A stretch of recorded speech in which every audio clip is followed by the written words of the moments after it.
You're listening to Skeptoid. I'm Ben Radford, guest hosting for Brian Dunning from Skeptoid.com. The Phantom Clown Panic. Welcome to the show that separates fact from fiction, science from pseudoscience, real history from fake history, and helps us all make better life decisions by knowing what's real and what's not. The clown panic of 2016 can be traced back to a bizarre incident in August of that year. Creepy clowns were reported in Greenville, South Carolina, allegedly luring children into the woods behind a block of apartments. It was scary and alarming, whether real or rumor. Most of the handful of reports were from children. No one was actually harmed by the menacing clowns, who children claimed lived in a house located in a pond at the end of a trail in the woods. Police who investigated this sinister Hansel and Gretel-like tale found no signs of suspicious activity nor anyone dressed as a clown. According to an ABC News story at the time, quote, one resident said she was in front of her apartment one evening when one of her sons approached her and stated that he had seen clowns in the woods, whispering and making strange noises. The resident added that she went over to the area that her son had mentioned and observed several clowns in the woods flashing green laser lights before seeing them run off. If this report is to be credited, it suggests that the pranksters were afoot. Perhaps teenagers with store-bought clown masks and laser pointers having fun in the months leading up to Halloween. Either way, it was only the latest in a series of creepy clown reports. In fact, there have been several earlier sightings across the country, but none of that profile. Most evil clowns are fictional, though a few, such as serial killer John Wayne Gacy, are real. But there are other bad clowns reported to roam the streets and parks looking for innocent children to abduct, yet seem to vanish just before police can apprehend them.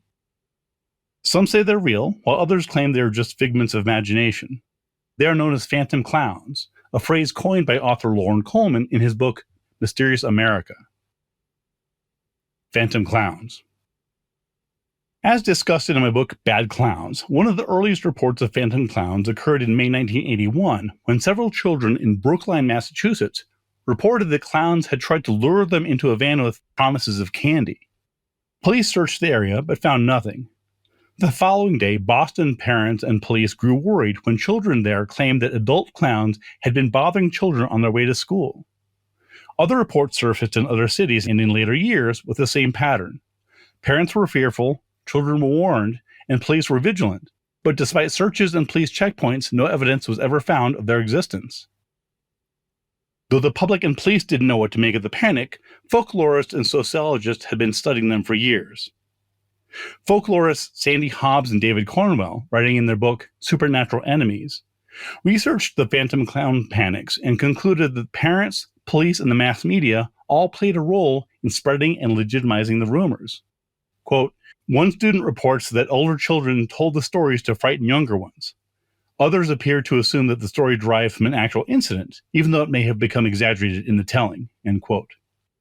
When teachers, police, parents, and the news media share warnings about the threat, that further legitimizes the reports. In their 2024 book, Social Panics and Phantom Attackers, Robert Bartholomew and Paul Weatherhead examined the phantom attacker panics. These cases typically begin with outbreaks of sensational claims of attacks by elusive, mysterious figures who frighten the public and then seem to vanish without a trace, leaving few, if any, serious injuries, but many questions. Some of the most recognizable events include the panic surrounding the War of the Worlds hoax, the Monkey Man, Havana Syndrome, Satanists during the Satanic Ritual Abuse Scare, the Mad Gasser of Mattoon, and many others. The phantom clown panics fit neatly into this category. Were the evil clown sightings phantom attackers? Well, yes and no. Though there were no actual clowns trying to abduct or harm strangers, there were, of course, copycats, lots of them, who were definitely trying to scare people for fun, clicks, or both. Throughout the phantom clown panic, no hard evidence was ever found, and more importantly, no children were actually abducted. This suggests that some form of social delusion or mass hysteria was at play. If the clowns were real, why were they so invariably incompetent? Surely at least one of the bad clowns could have succeeded. Any real clown could easily abduct a child at a birthday party and spirit the victim off into a waiting van. Dressing as a clown is guaranteed to draw attention, which is exactly the opposite of what real-life child abductors want to do. Digging a little deeper into the original Greenville sightings, we find an odd detail. An August 21st report from the Greenville County Sheriff's Office noted that several children of the community stated that several clowns have been appearing in the woods behind Building D and tried to persuade them into the woods further by displaying large amounts of money. This is a curious and suspicious detail. Malicious clowns might be expected to lure children with candy or ice cream, but a big stack of Benjamins? Flashing wads of cash can draw a crowd anywhere, and no clown costume is needed. It seems like an example of urban legend folklore in the making, perhaps fueled in part by creepy clown sightings in the news and the recent release of publicity photos for the Stephen King killer clown Pennywise from the then upcoming remake of It. The Greenville clown reports were likely either pranksters, mistakes, for example, assuming that a bang on a door must have been caused by an unseen clown, legend, or a combination of all three. The chances that one or more people dressed as clowns are actually trying to abduct children is vanishingly remote. Many people likely recognize this, but parents and police understandably err on the side of caution, deciding that it's better to be safe than sorry. But it didn't go away, and soon the panic spread. Viral videos and threats, many of them originating or shared on social media, resulted in increased police patrols and in some cases full lockdowns. In September 2016, police in Flomaton, Alabama investigated what were deemed credible threats to students at Flomaton High School shared via social media. The so-called Flomo Clowns had a Facebook page where they said, quote, "I kill people for a living," and displayed several gun emojis. One post stated, quote, "It's going down tonight." About 700 students at Flomaton High School and nearby Flomaton Elementary School were told to shelter in place while the schools, following protocol, were placed on lockdown for much of the day, while dozens of police and law enforcement officers searched the grounds for threats. The digital trail led FBI investigators to one adult and two teens. 22-year-old Michaela Smith of Flomaton was arrested for making a terroristic threat while posting as an evil clown. She pled guilty and in 2018 received a sentence of 5 years of probation.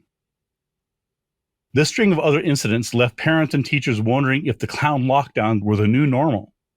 In another Alabama school threat, two people dressed as clowns appeared in a Facebook video brandishing a knife and ranting for several minutes about coming for you in Troy, Alabama.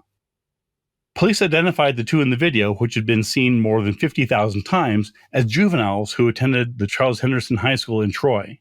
Police did not charge either of the two boys, but warned that copycats would not be tolerated. The rumors can, of course, have serious consequences. Though children have little to fear from stalking clowns, the urban legend may pose a real danger.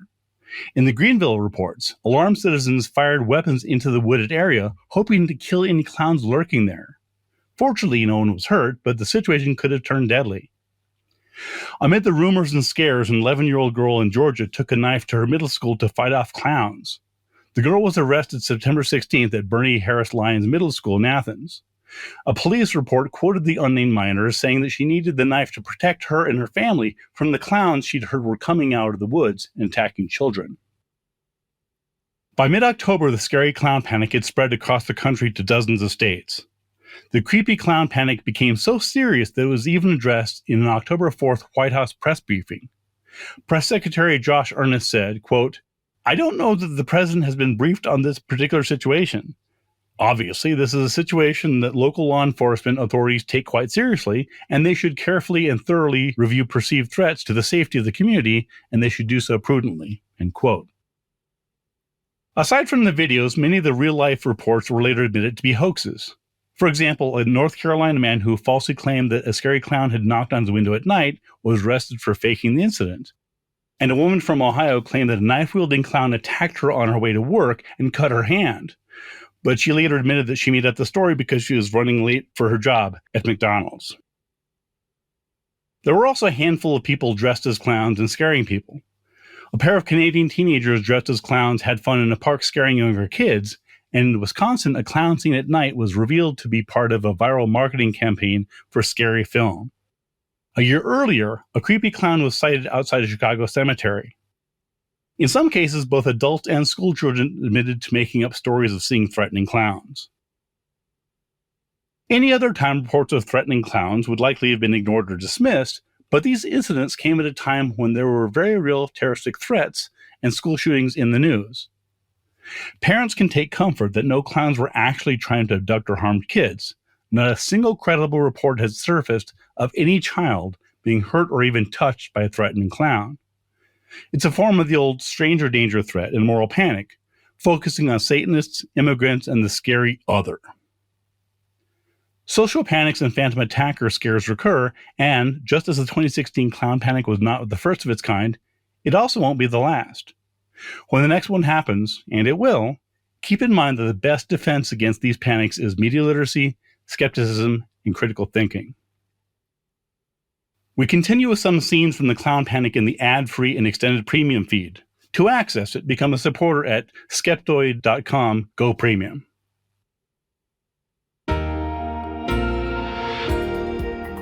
This has been guest host Benjamin Radford.